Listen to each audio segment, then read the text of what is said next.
بسم اللہ والصلاة والسلام علی رسول اللہ۔ دنیا اور آخرت کی کامیابی یقیناً انسان کے کیے ہوئے اعمال کی بنیاد پر ہے۔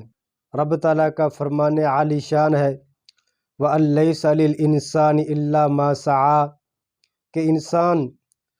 اسی چیز کا حقدار ٹھہرتا ہے جو وہ محنت، کوشش، جستجو کرتا ہے۔ جسے دنیا میں کامیابی مقصود ہو،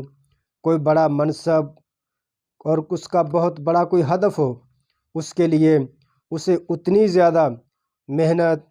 کوشش، جستجو کرنا پڑتی ہے۔ اور یقیناً جو مسلمان، جو مومن روز قیامت رب تعالیٰ کی خوشنودی کا، رب تعالیٰ کی جنت کا اور رب تعالیٰ کی رضامندی کا حقدار بننا چاہتا ہے، اسے بھی اس دنیا میں نیک اعمال بجا لانا ضروری ہے۔ عربی کا ایک شعر ہے، ترج النجاۃ ولم تسلک مسالکہا فإن السفینۃ لا تجری علی الیابس، کہ اگر آپ کامیابی چاہتی ہیں، بڑی منزل چاہتی ہیں اور عزت اور وقار چاہتے ہیں تو اس کے لیے محنت، کوشش، جستجو کریں۔ فإن السفینۃ لا تجری علی الیابس، کشتی کبھی خشکی پر نہیں چلتی۔ کشتی نے اگر منزل مقصود تک پہنچنا ہو، اپنے ہدف تک پہنچنا ہو، اور اس نے اگر سمندر کراس کرنا ہو، پانی کو عبور کرنا ہو، تو اسے سرد پانی کے اوپر، ٹھنڈے پانی کے اوپر تیرنا پڑتا ہے، تو تب جا کر وہ منزل مقصود کو پہنچتی ہے۔ کشتی اگر وہ خشکی پر کھڑی رہے، خشکی پر ٹھہری رہے، تو وہ کبھی بھی منزل مقصود تک نہیں پہنچ سکتی۔ اسی طرح بندہ مومن مسلمان اگر دنیا میں کامیابی چاہتا ہے اور آخرت میں کامیابی چاہتا ہے تو یقیناً اسے اس کے لیے محنت کرنی پڑے گی، کوشش کرنی پڑے گی، اور رب تعالیٰ کی رضا حاصل کرنے کے لیے نیک اعمال بجا لانا پڑیں گے، اچھے اخلاق کا مظاہرہ کرنا ہوگا، حسن کردار کا خوگر بننا ہوگا، اور لوگوں سے اچھے تعلقات، رب تعالیٰ سے اچھے تعلقات، یہ اپنے اعمال میں شامل کرنا ہوگے۔ بحسب القد تکتسب المعالی من طلب العلا ساحر اللیالی، جس قدر جو محنت، کوشش، جستجو کرتا ہے اسی قدر وہ بلند مقام کا اور عظیم شان و شوکت کا حقدار ٹھہرتا ہے۔ من طلب العلا ساحر اللیالی، جو بہت بڑی منزل چاہتا ہو، جس کا ہدف بہت بڑا ہو اور وہ عظیم منصب چاہتا ہو، اور وہ سب سے عظیم منصب اور سب سے بڑی کامیابی رب تعالیٰ کی جنت ہے، روز آخرت کی کامیابی ہے، تو جو بہت بڑی منزل چاہتا ہو، عظیم کامیابی چاہتا ہو، سحر اللیالی، وہ دن تو کجا، وہ رات کو بھی محنت کرتا ہے، وہ رات کو بستر پر آرام سے نہیں سوتا۔ اور یہی اللہ رب العزت نے اپنی حقیقی اہل ایمان کی نشانی اور خوبی بیان فرمائی ہے کہ تتجافی جنوبہم عن المضاجع یدعون ربہم خوفا وطمعا، کہ وہ فرائض تو بجا لاتے ہی ہیں، اللہ رب العزت نے جو ان پر چیزیں فرض کی ہیں، جو ان کے ذمہ داریاں ہیں، ان کو وہ تو ادا کرتے ہی ہیں، لیکن وہ جب تمام لوگ خواب غفلت میں سوئے ہوتے ہیں اپنے بستروں میں، تو وہ بندہ مومن مسلمان جس کا مقصد رب تعالیٰ کو راضی کرنا ہے، وہ رات کو اپنے بستر کو چھوڑ کر ٹھنڈے پانی سے وضو کرتا ہے اور اندھیرے میں رب کے سامنے سر بسجود ہو کر اپنے رب کو راضی کرتا ہے اور اپنے رب سے دعائیں کرتا ہے، دنیا کی بھلائی کی دعائیں کرتا ہے، آخرت کی کامیابی کی دعائیں کرتا ہے، اپنی صحت تندرستی کے لیے دعائیں کرتا ہے، اپنے والدین کے لیے دعائیں کرتا ہے، اپنے اساتذہ کے لیے دعائیں کرتا ہے، اور اپنے بچوں کو نیک بنانے کے لیے، اپنے بچوں کی صحت و تندرستی کے لیے، اور اپنے بچوں کی پاک بازی کے لیے، اور بچوں کے بہتر مستقبل کے لیے، امت مسلمہ کے لیے، اہل اسلام کے لیے، اہل ایمان کے لیے وہ رب تعالیٰ سے دعا کرتا ہے۔ تو حقیقی اہل ایمان صرف فرائض کو ہی انجام نہیں دیتے، اور نہ ہی صرف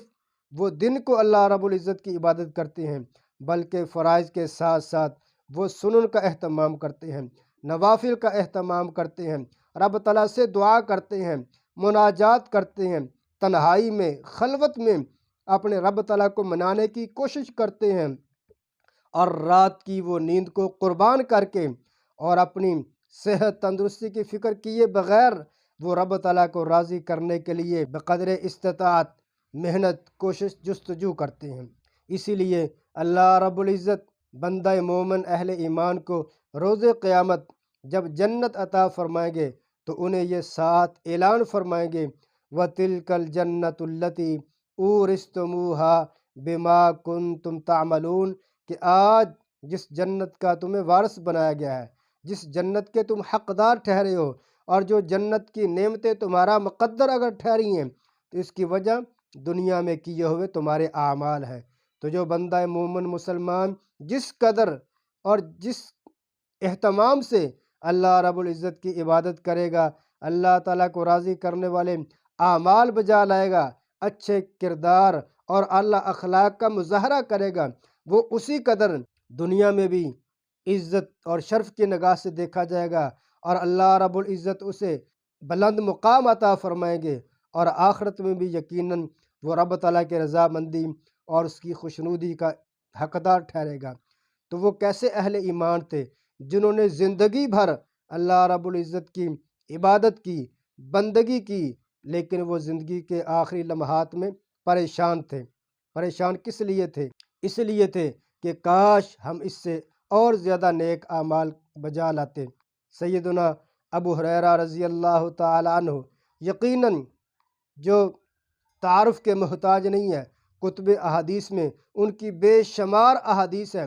ہر دوسری تیسری حدیث سیدنا ابو ہریرہ رضی اللہ تعالی عنہ سے مروی ہے،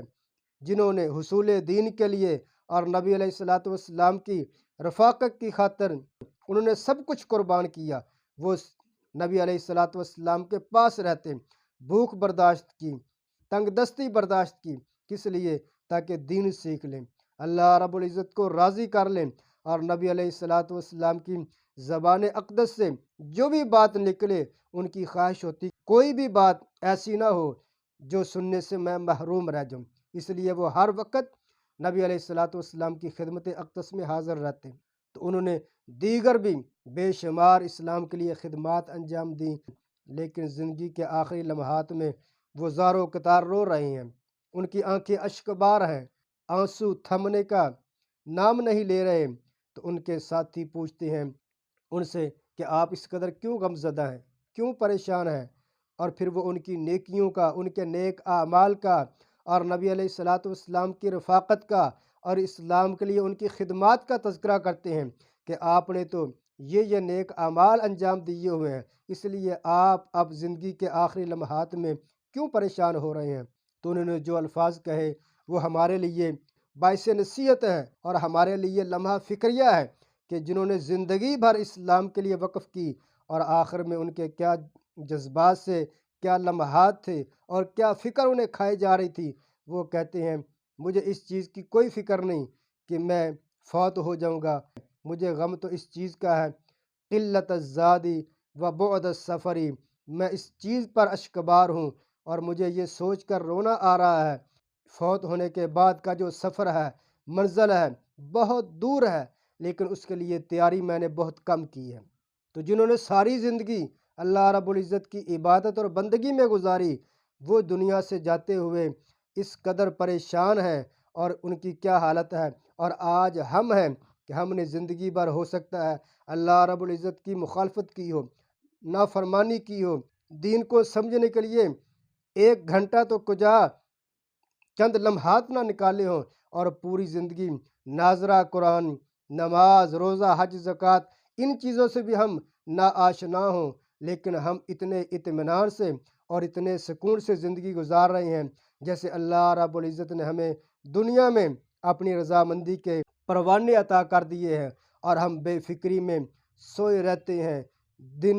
شب و روز ہمارے بسر ہوتے ہیں۔ تو اللہ تعالی ہمیں ایسا ایمان، ایسا اخلاص، ایسا تقوی نصیب فرمائے کہ ہم لمحہ بھر بھی اس رب تعالیٰ کی نافرمانی سے محفوظ رہیں۔ اللہ تعالیٰ ہمیں حقیقی معنوں میں باشعور مسلمان بننے کی توفیق عطا فرمائے۔ وما علیہ الا البلاغ۔